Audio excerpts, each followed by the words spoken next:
Social media, dietitian सगळे सांगतात, की दही हे भरपूर प्रोटीन्सने युक्त, हेल्दी, प्रोबायोटिक्सने युक्त आणि वजन कमी करणारे आहे. पण आयुर्वेद काय सांगते? दही हेल्दी आहे का? ते सर्वांसाठीच योग्य आहे का? प्लेन दही खावं, की त्यासोबत काही मिक्स करून खावं? आंबट दही की गोड दही खावं? हे सगळं आज आपण बघणार आहोत.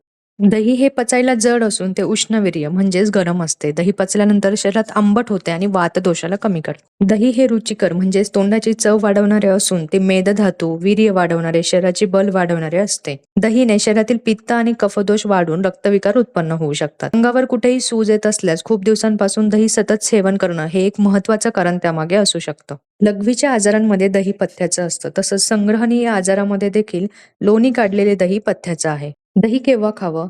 रात्री कधीही दही खाऊ नये. म्हणजे दिवसा दही खाऊ शकतात. तसंच वसंत म्हणजेच फेब्रुवारी ते मार्च, ग्रीष्म म्हणजेच एप्रिल ते मे आणि शरद म्हणजेच ऑक्टोबर ते नोव्हेंबर या ऋतूंमध्ये दिवसाही दही खाऊ नये.